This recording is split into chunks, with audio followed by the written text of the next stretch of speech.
স্কুলে সাপের ডেরা, একের পর এক সাপ উদ্ধার।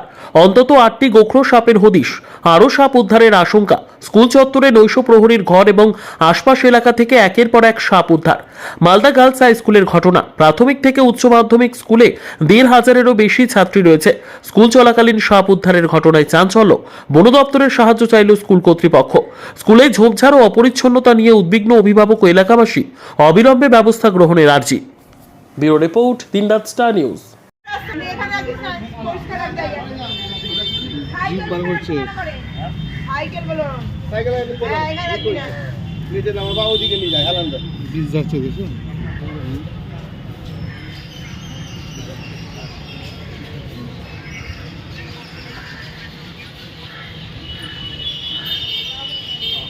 কি পরিস্থিতি স্কুলের দেখছেন এবং কতটা উদ্বিগ্ন?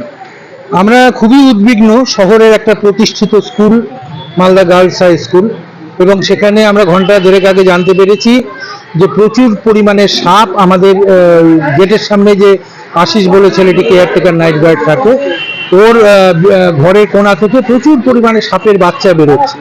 তো ওরা সঙ্গে সঙ্গে লোকজনকে খবর দিয়েছে, ওরা এসে কিছুটা অ্যারেস্ট করেছে সাপ।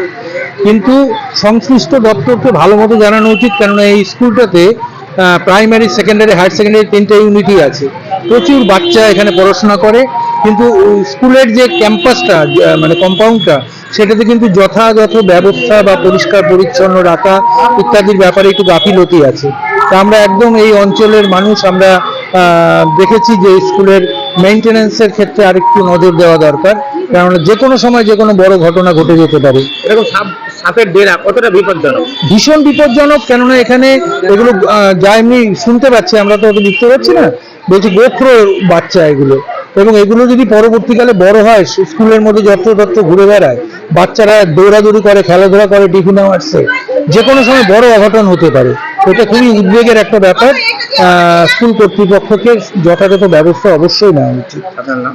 আমার নাম উৎপল গুণ, আমি অবসরপ্রাপ্ত টিআইসি এসি ইনস্টিটিউশন মালদা। আজকে এসে কি শুনলেন? আজকে এসে শুনলাম সাপ নাকি ধরা পড়েছে এখানে কোথায়? স্কুলের মধ্যেই। কতগুলো আমি তো এসে দেখলাম 4-5টা ছিল। 7-8টা ছিল। আচ্ছা, 7-8টা ছিল। যাই হোক, আমি এসে যা দেখলাম বালতির মধ্যে ছিল, তারপর কৌটোর মধ্যে ঢুকানো হয়েছে। ওই গার্ড কাকুর ঘরে নাকি পাওয়া গেছে সাপগুলো। তার মধ্যে বড় সাপও আছে বোঝা যাচ্ছে। হ্যাঁ, বড় সাপও আছে, কিন্তু ওটা তো এখনো ধরা পড়েনি। বড় সাপটা অনেক আতঙ্কে, কারণ বাচ্চারা স্কুল করছে, এখন বলা যায় না কি থেকে কি ঘটনা ঘটতেই পারে। স্কুলের মাঠ, বাচ্চারা তো এসে খেলবে, ওরা তো বোঝে না। এই হচ্ছে ব্যাপার। আমরা চাইছি যে সাপগুলো তাড়াতাড়ি ধরা হোক, কারণ স্কুল তো কামাই করতে পারবো না, বা স্কুল বন্ধ থাকলে বাচ্চাদেরও ক্ষতি, তাই না? সেজন্য চারিধারে কি অপরিষ্কার আছে? হ্যাঁ, অপরিষ্কার তো আছে, জায়গায় জায়গায় নোংরা আছে, আর গাছ বেশি, তার মধ্যে গাছগুলো ঠিক করা উচিত। তারপর অনেক সময় এই যে পরিষ্কার, মাঝে মধ্যে পরিষ্কার করালে জিনিসগুলো ভালো, কারণ গাছ বেশি থাকলে তো নোংরা হবেই, জঙ্গল হবেই। কি নাম আপনার? সারিকা রয়। সাপ, আমরা তো ব্যাপারটা জানি না। এখন বর্ষাকাল, তো সাপ আসবেই। তো এখন আমরা স্কুলে সুইপার আছে, 3টা সুইপার আছে, তারা পরিষ্কার পরিচ্ছন্ন রাখে। তবুও সাপ এসছে, আমরা ব্যবস্থা নিচ্ছি, বন দপ্তরকে জানাচ্ছি ফোন করে, ওনারা ব্যবস্থা নেবেন। সাপগুলো ধরা হয়েছে। কত ছাত্রী আছে? ছাত্রী প্রায় 1600 ছাত্রী আছে।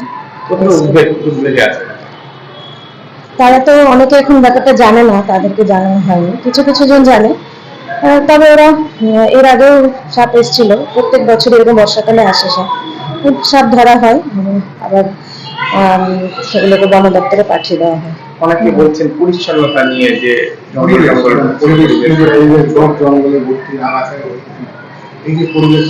আগাছা তো সেরকম নেই, এখন বড় বড় গাছ আছে। আগাছাগুলো আমাদের সপ্তাহে